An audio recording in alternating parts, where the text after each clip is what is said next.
aje hapa mbele atuzungumzie, alafu yeye ndio ataalika rais wa Jamhuri ya Kenya. Asante.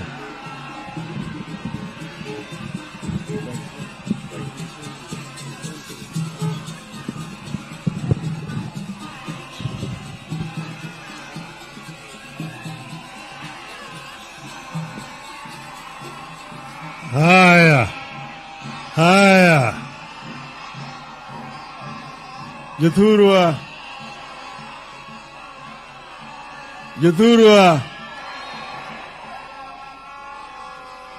Wabiro kawuono gikuyo Marco Fibi Nyagoro. Wabiro yewimo atung piny biro kae kawuono. Adwa wacho gi dhok moro mokwongo eka wacho gi dhowa. We have come here today to mourn a great Kenyan lady, a matriarch in all sense of the word. Phoebe's life is an exemplification of humanism. She ranks among some of the greatest women in the world. So we have come today to celebrate her life, not to mourn. Because at 92, Phoebe has seen it all. She rose from childhood at the time when there's a lot of discrimination against women, and managed against all the odds at that time to secure education up to a high level and becoming a teacher. One of those she taught there in central Kenya was a member of parliament with us, Matere Keriri. Matere Keriri used to tell us how Phoebe used to teach them how to dress properly in those years. She then became the first African woman to become a leader of maendeleo ya wanawake against white women. And when independence came, she was working with the prison department. Jaramogi, as Minister for Home Affairs, was in charge of prisons, made her a superintendent of prisons, became a senior superintendent of prisons. And in that capacity, she helped to develop the Langata Women Prison to create conditions of humanity in the prisons there. And then she worked with children after that. She worked with children and promoted the development of children, orphans, children which were disabled, and so on. That is another contribution that Phoebe made. And then she became a politician. And as you have been told, if you go into the Hansard, you will see Phoebe's contribution in Parliament. When she stood to talk in Parliament about women's rights, you would sit down and just listen and cheer her. She was very passionate about women's rights. She elevated women's issues to the national level, and she was fearless.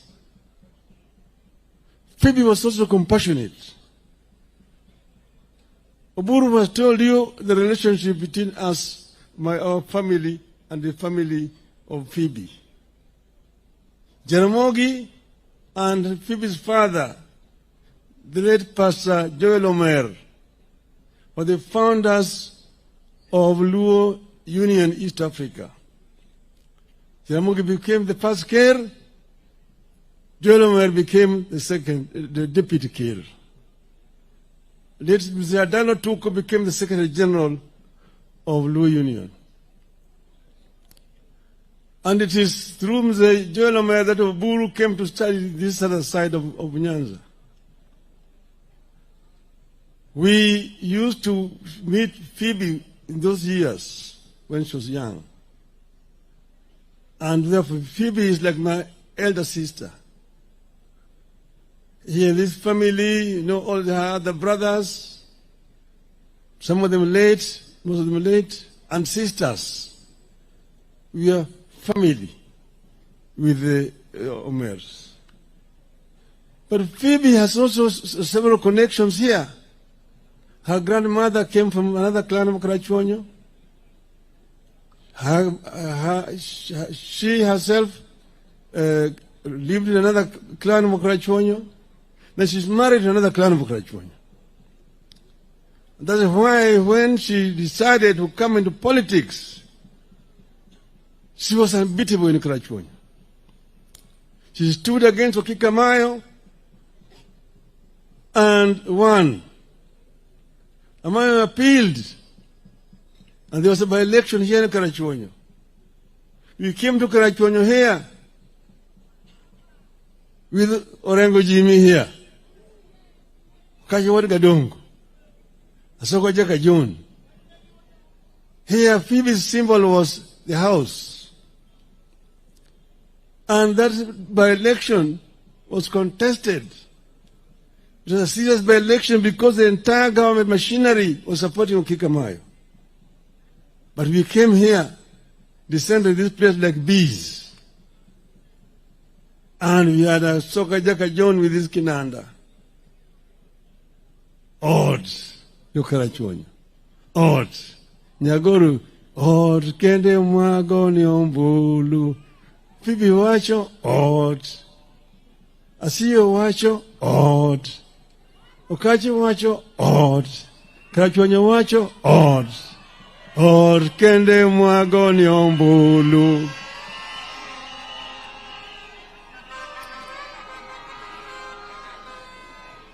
She was re-elected resoundingly.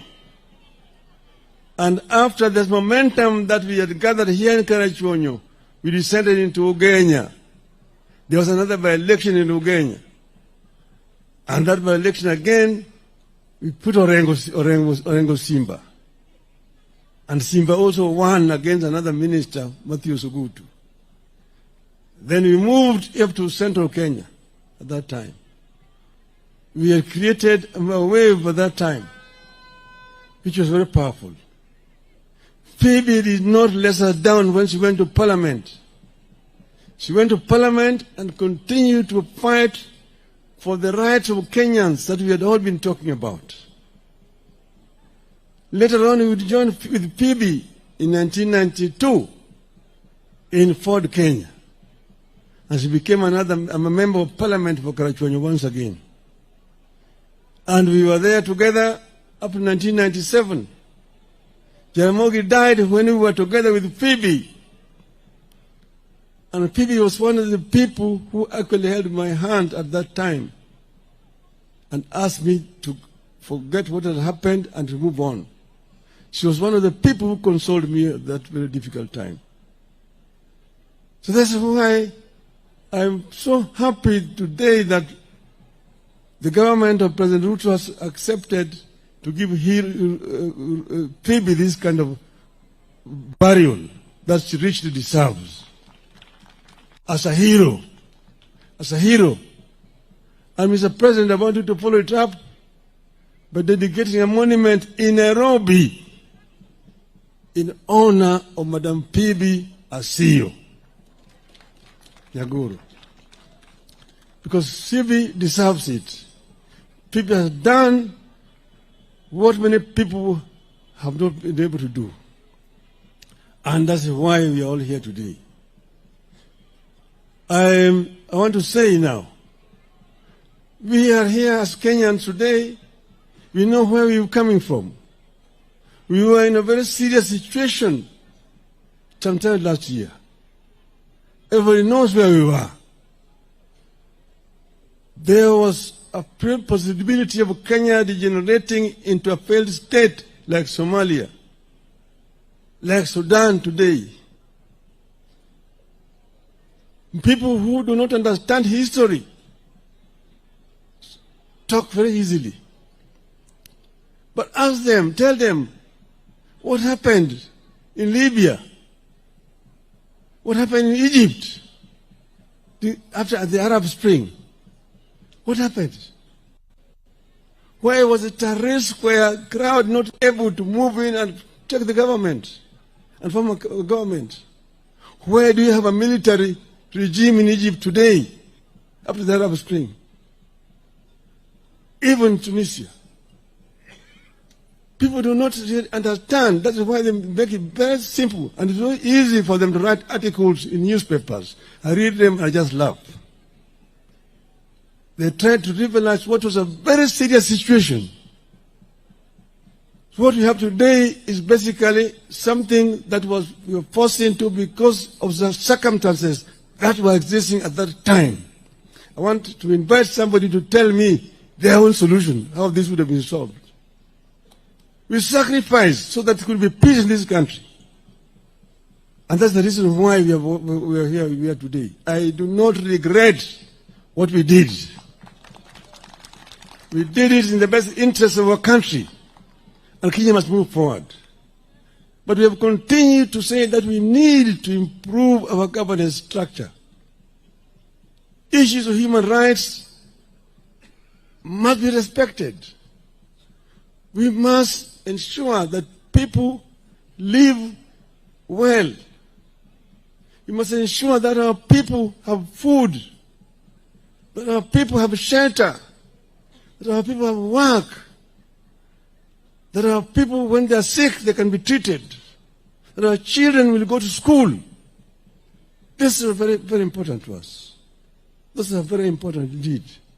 And that the cost of living need to be brought down. And that it must be rule of law. That the security forces are there to protect the people. The police are servants of the people, not masters. The police need to be civil to the population. If you have committed an offense, arrest me. Take me to prison, take me to court, and let the court find me guilty and imprison me. But do not use your own weapon to assassinate me. Don't shoot me. Don't shoot to kill. Don't shoot to kill. Don't shoot to maim. Arrest and charge in a court of law. That's what is called rule of law. And we have sat together and reviewed the MOU that we signed last year, this year.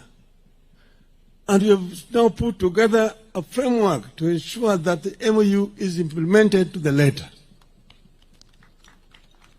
This is going to happen.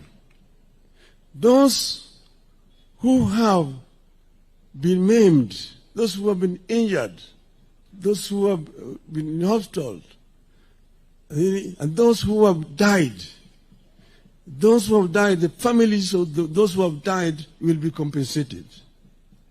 And we said we go back to just not 2024, 2023, 22, we go back to 2017. From 2017 up to today, all those people who have been maimed, who have been killed and so on, the families are going to be compensated. And we have got to put in place a framework for that to happen. Secondly, we have also a structure of how to ensure that the MOU itself is implemented to the full. And that's why next week you're going to have a joint parliamentary group meeting to ensure that our members of parliament implement what we need, put up structures in place so that we can be able to implement what we've agreed on. This is going to happen. So I just want to say, the naysayers, give us space, give us room, and judge us in 2027. And we've said this is going to remain in place up to 2027. After that, we will see where we go to. If you are saying one term, so what? It's the Kenyans who will decide the term. And we will see where we want to go. I am confident when that time comes, we will face Kenyans squarely and tell Kenyans, this is why we did ABCD, this is where we want to go. Utasema yako, tutasema yetu. Tuone Wakenya watamini nani. So hivyo mimi sina wasiwasi. Piga kelele. Piga kelele namna hiyo. Bweka tu. Kongo hiyo ni kama hiyo ngurumo ya chura. Ngurumo ya chura haizui ng'ombe kunywa maji. Ng'ombe itakunywa maji. We will be able to move beyond 2027. I'm confident we will move beyond 2027. Nobody should try to threaten us. We are Kenyans like you are Kenyans. Don't go and say that Kenyans is sectionalized. Sisi ni watu wa bahari. Sisi ni watu wa ziwa, kanda ya ziwa Victoria. Sisi ni watu wa bonde la ufa. Sisi ni watu wa milima. Sisi ni wa Kenya. All and every Kenyan matters. It's not a question of blood relationship. Oh, our cousins. You're our cousins. You're our cousins. So those are your cousins. Those who are not your cousins, what are they? Are they not Kenyans? Are they not Kenyans? Don't tell us also that the government has got shareholders. Watu wengine wako na share mingi, wengine wana kidogo, wengine hawana shares. Then why are you collecting taxes from those who don't have shares? Why do you tax them? You collect shares, money from them, and you say they don't deserve services because they did not vote for you. Shame on you. Shame on you. We want to live in a civilized society, in a civilized manner, in a humane manner. We want Kenyans to be proud as Kenyans. Kenya is a great country. Kenya is a great country. Kenya can transition to a first world. There's no reason why Kenya cannot move the way Kenyans equivalents have done. We can do it when we create enabling environment for Kenyans to thrive. Kenyans can excel. I've seen Kenyans excel elsewhere. I've seen countries much poorer than Kenya transition and become first world. Korea is one. Vietnam was bombarded by Americans for many years. Nobody believed that people remaining in Vietnam. Today, Vietnam's economy is up there. Energy consumption in Vietnam today is 70,000 megawatts. Kenya is only 3,500. We'll go that route. There are many things that can be done here. When we sit down and plan properly, Kenya will be able to take off. Mr. President, we had Vision 2030. It's not been followed very well. As we now want to work with you, we want to ensure that we bring Vision 2030 back on the table. We also revive the NESC, National Economic and Social Council, so that all those flagship projects that we coined during that time can be revived and make sure that they're all moving together, going in the right direction. This will help us as a country. So I'm saying this as just a Kenyan patriot who is thinking about Kenya. Kenya number one, Kenya number two, Kenya number three. This is where we are.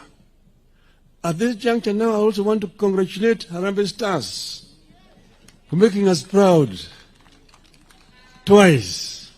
Making us proud. Harambee Stars are showing what other Kenyans do not know exists. And this is the spirit that we want to continue to hail. So, Yathurwa,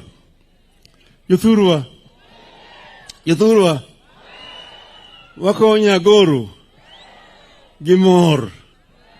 Nyagoro tiyo matek. Nyagoro tiyo matek ahinya. Omiyo nyaka koe gi sironyo. Otiyo matek kata kineno nyithindegi ineno sisaka, ineno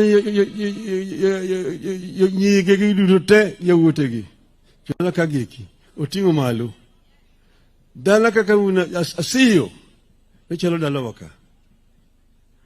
Obiro kaeri, seje duto te ka, aduong' asiyo ne nitie, kore gi Fibi Nyagoro. Aduong' asiyo ne erochung' motegno, osiro Fibi, go gitoke. Emomiyo kadi yuma dichuo ka chiegni malo kucha. Wek bedo gi nyiego. Dhire. Konye. Yawuowi mako kono ni dhako ni malo kucha ni ni dhako loya. Chang'ang'e ni kucha mako wekelo ni fitina ni chiegi chako ni kiwutho na kamacha. Mi dhako thuolo. Moni nyalo. Okumoni nyalo. Okumoni nyalo. Yuthuolo yie kamano. I want to finish here by remembering some of the heroes of this community here. There was the late Paul Mboya, Raila Odinga, a great patriarch of the Luo community, from this community here. There was Jijoteko. Jijoteko was one of the freedom fighters, those who started Penyawacho, and was arrested by the colonialists and was taken to Kismayu.